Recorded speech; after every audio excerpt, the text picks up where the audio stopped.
கிறிஸ்துவுக்குள் பிரியமானவர்களே, இந்த நாளுக்கான தினசரி தியான வசனம் மத்தேயு எழுதின சுவிசேஷம் 12வது அதிகாரம் 11வது வசனம். மத்தேயு 12:11. மேத்யூ 12:11.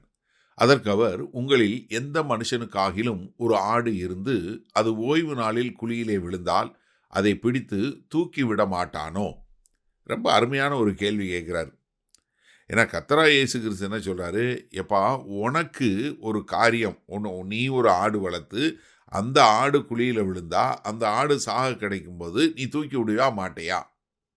ஏன்னா இதே மத்தேயு 12ல் 7வது 8வது வசனத்தில் என்ன சொன்னாரு, அதாவது ஓய்வு நாள் மற்றவங்களுக்கு இரக்கம் காட்டுவதற்கு ஒரு தடையே இல்லை என்பதை மிக அழகாக விளக்கி காட்டினார். என்ன சொன்னாரு, பழியை அல்ல இரக்கத்தையே விரும்புகிறேன் என்பதின் கருத்து இன்னதென்று அறிந்தீர்களானால் குற்றமில்லாதவர்களை நீங்கள் குற்றப்படுத்த மாட்டீர்கள்.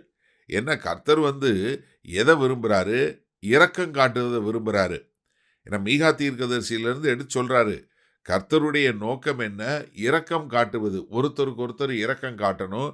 ஏன்னா மனுஷகுமாரன் நான் தான் ஓய்வு நாளுக்கு ஆண்டவராக இருக்கிறேன் அப்படின்னு சொல்லிட்டு இப்போ உங்களுக்கு அதன் விளக்கத்தை கொடுக்கும்போது என்ன சொல்கிறாரு, உங்களுக்கு உள்ள ஒரு காரியம், உங்களுக்குன்னு ஒரு காரியம் வரும்போது அதில் நீ வளர்த்த ஆடு, அது உன்னுடைய ஆடு, அது சாக கிடைக்குது அப்படின்னு சொல்லும்போது நீ சும்மா இருப்பியா? இப்போ நீங்கள் ஒரு நிமிஷம் சிந்திச்சு பாருங்க. அதாவது உங்கள் பிள்ளைக்கு இப்படி ஒரு காரியம் இருந்தால் நீங்கள் சும்மா இருப்பீங்களா? நீங்கள் என்ன பண்ணுவீங்க? இப்போ இதே பரிசேயர், அந்த பரிசேயருடைய பிள்ளைக்கு சுகம் இல்லைன்னா என்ன பண்ணுவார்? சும்மா இருப்பாரா? என்ன பண்ணுவார்? ஆண்டவரே இதோ என் பிள்ளை, இதை குணப்படுத்துங்கன்னு சொல்லுவாரே. ஏன் அவங்க பழியும் இரக்கத்தை மற்றவர்களுக்கு ஒரு மாதிரியும் தங்களுக்கு ஒரு மாதிரியும் பயன்படுத்துகிறாங்க? அதைத்தான் இங்கே இயேசு கிறிஸ்து அவங்கள வெளிப்படுத்தி காட்டுகிறார். ஏன்னா இது உங்களுக்கு வரும்போது நீங்கள் என்ன பண்ணுறீங்க? நீங்கள் அதை மாற்றிக்கொள்ளுகிறீங்க. கர்த்தருடைய சட்டத்திட்டங்களை, கர்த்தருடைய வரைமுறைகளை நீங்கள் மாற்றுகிறீங்க. ஆனால் அதே இது மற்றவங்களுக்கு வரும்போது நீங்கள் என்ன பண்ணுறீங்க? குற்றம் கண்டுபிடிக்கிறவங்களா மாறுறீங்க. ஏன்னா அது குற்றம், இதை செய்யலாம் அதை செய்யக்கூடாதுன்னு சொல்லக்கூடியதா. இப்போ நீங்கள் நிறைய இடங்களில் பார்த்தீங்கன்னா, இந்த பரிசேயர்களும் சரி, மத தலைவர்களும் சரி, நியாய சாஸ்திரிகளும் சரி, இவங்க எல்லாம் இதை எல்லாத்தையும் கடைப்பிடிக்கணும் அப்படின்னு சொல்லக்கூடிய காரியத்தை சொல்லுவாங்க. ஆனால் தங்களுக்கு என்று வரும்போதோ அதை செய்ய மாட்டாங்க.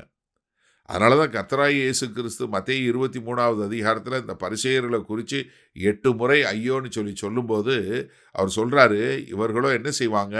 சுமப்பதற்கு அரிதான பாரங்களை உங்கள் மேலே வைப்பாங்கோ, ஆனால் அவர்களோ தங்கள் ஒரு விரலினாலும் அதை தூக்க மாட்டாங்க. அப்போ என்ன, இவர்கள் மற்றவர்கள் மேல் பழி சுமத்தக்கூடியவங்களா, மற்றவங்க மேலே சுமத்தப்படியாக இருப்பாங்க. ஆனால் தங்களுக்குன்னு வரும்போது தங்க ஆடு குழியில் விழுந்தா அதை எடுத்து தூக்கி விட்டுருவாங்க. அது செய்யலாமா அப்படின்னு ஆண்டவர் கேட்குறார். சரி, இதனால் இந்த வசனத்தை நம்ம எப்படி எடுத்துக்கொள்வது? இப்போ உங்களுக்குன்னு வரும்போது நீங்கள் சட்டத்திட்டங்களை மதிக்கிறீங்களா, சட்டத்திட்டங்களை நெளிக்கிறீங்களா? நீங்கள் யோசிச்சு பாருங்கள். இப்போ உதாரணத்துக்கு நீங்கள் ஒரு பாஸ்போர்ட் ஆஃபீஸில் வேலை பார்க்குறீங்க. ஏன்னா அங்கே தான் நமக்கு நிறையா கூட்டம் இருக்குது. பாஸ்போர்ட் ஆஃபீஸில் வேலை பார்க்குறீங்க.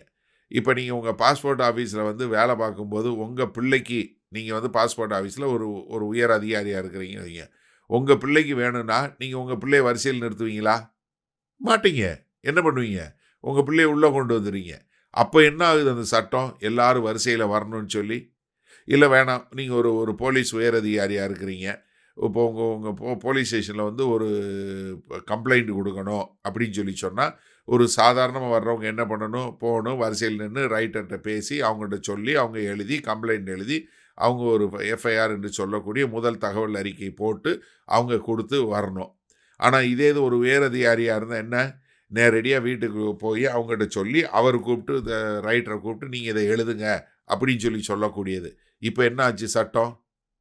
இதே மாதிரி தான் சபையிலையும். இப்போ சபையில் மீதி பேர் இப்படி இருக்கணும் அப்படி இருக்குன்னு சொல்கிறவங்க தன்னுடைய பிள்ளைகளை கண்டிக்க தவறிடுறாங்க நிறைய பேர். அப்போ யோசிச்சு பாருங்கள், நிறைய நேரங்களில் இந்த சட்டம், இந்த ஒழுங்கு நடக்கை எல்லாமே யாருக்கு இருக்குது? மற்றவர்களுக்கு இருக்குது. தங்களுக்கு என்று வரும்போது அது இல்லை. எனக்கு அருமையான சகோதரனை சகோதரியை நன்றாக தெரிஞ்சு கொள்ளுங்க. இப்போ நம்மளும் இதே மாதிரி நிறைய இடங்களில் இதை கடைப்பிடிக்க தவறுகிறோம். ஆனால் சபையில் அப்படி இருக்கக்கூடாது. ஒரு கிறிஸ்தவனுடைய வாழ்க்கையில் அப்படி இருக்கவே கூடாது. நம்ம எல்லாருக்கும் ஒரே மாதிரி தான் இருக்கணும். அது நமக்காக இருந்தாலும் சரி, மற்றவர்களுக்காக இருந்தாலும் சரி, ஒரு ஒழுங்குமுறையை கடைபிடிக்க வேண்டும். அதை நம்ம எப்பொழுதும் செய்யக்கூடிய மக்களாக இருக்கும்போது தான் ஜனங்கள் நாம் கிறிஸ்தவர்கள் என்பதை உணர்ந்து கொள்ளக்கூடிய ஒரு காரியம் உண்டாகும். செய்வோமா? வல்ல பிதாவே, இந்த அருமையான நல்ல நாளுக்காய் நன்றி.